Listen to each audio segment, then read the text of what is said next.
Hello everyone, कैसे हो आप सब। एक बार पुनः स्वागत है आप सभी का हमारे अपने YouTube channel A to Z biology classes पर। आज की इस वीडियो में हम देखेंगे वैसेक्टोमी क्या होती है और ट्यूबेक्टोमी क्या होती है।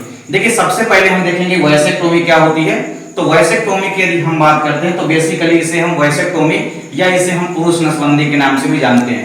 देखिए, जब भी बात करते हैं हम वैसेक्टोमी की, तो जो वैसेक्टोमी होती है यह परिवार नियोजन की या जनसंख्या नियंत्रण करने की एक प्रमुख तकनीक है। चाहे आप ट्यूबेक्टोमी की बात करेंगे या वैसेक्टोमी की, दोनों ही परिवार नियोजन या जनसंख्या नियंत्रण के लिए अपनाई जाने वाली तकनीकें हैं। वैसेक्टोमी की यदि हम बात करते हैं तो बेसिकली आपने मेल रिप्रोडक्टिव सिस्टम का डायग्राम आपने पढ़ा होगा।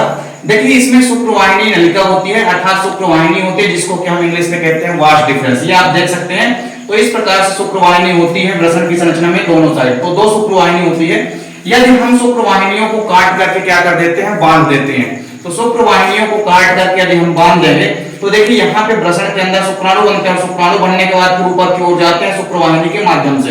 तो यदि हम इसको यहाँ से काट करके इसको भी इधर मोड़ करके बांध देते हैं और इसको भी इधर काट करके मोड़ देते हैं, तो देखिए शुक्राणु जो है आगे प्रवेश नहीं कर पाएंगे।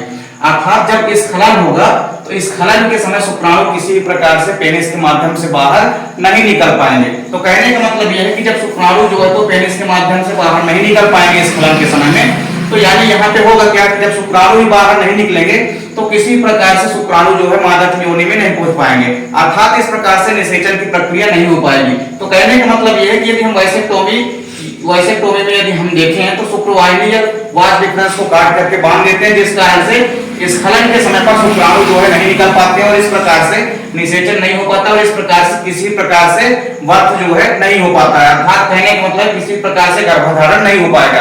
अर्थात यह परिवार नियोजन या आप कह सकते हैं जनसंख्या नियंत्रण के लिए अपनाई जाने वाली एक प्रमुख तकनीक है। तो इस तकनीक का उपयोग करके भी जनसंख्या नियंत्रण किया जा सकता है। देखिए, इसके बाद अब हम समझते हैं ट्यूबेक्टोमी क्या होती है।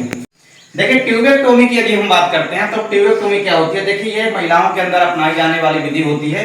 यह भी परिवार नियोजन या जनसंख्या नियंत्रण के लिए अपनाई जाने वाली एक विधि है और यह विधि बेसिकली महिलाओं के अंदर अपनाई जाती है। ट्यूबेक्टोमी का मतलब होता है कि देखिए, महिलाओं के अंदर आपने फीमेल रिप्रोडक्टिव सिस्टम का डायग्राम पढ़ा है, जिसमें आपने देखा है कि जो अंडवाहिनी होती है अर्थात जिसको हम फैलोपियन ट्यूब कहते हैं, इस अंडवाहिनी या फैलोपियन ट्यूब को यदि हम बीच से काट दें और इसको ये दोनों साइड यदि मोड़ करके सिल देते हैं, तो इससे होता क्या है कि देखिए अंडाशय के अंदर अंडाणु बनते हैं। अंडाणु सबसे पहले कहाँ आते हैं बनने के बाद, अंडवाहिनी के पहले भाग में आते हैं। तो इस प्रकार से अंडाणु जो है अंडवाहिनी के आगे नहीं आ पाएंगे और अर्थात इस प्रकार से निषेचन भी नहीं हो पाएगा, जिस प्रकार से किसी प्रकार से बच्चे के होने की संभावना नहीं होगी। अर्थात कहने का मतलब यह है कि अंडवाहिनी या फैलोपियन ट्यूब को काट करके इस विधि में बांध दिया जाता है, जिसके कारण निषेचन नहीं हो पाता है। तो इस कारण से यहाँ पे परिवार नियोजन या जनसंख्या नियंत्रण के लिए अपनाई जाने वाली ये भी एक विधि है।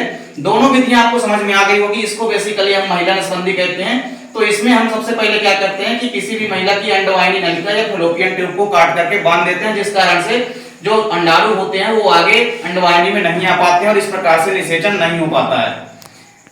तो उम्मीद करता हूं कि वीडियो आपको पसंद आई होगी। मिलते हैं नेक्स्ट वीडियो में, तब तक के लिए जय हिंद, वंदे मातरम।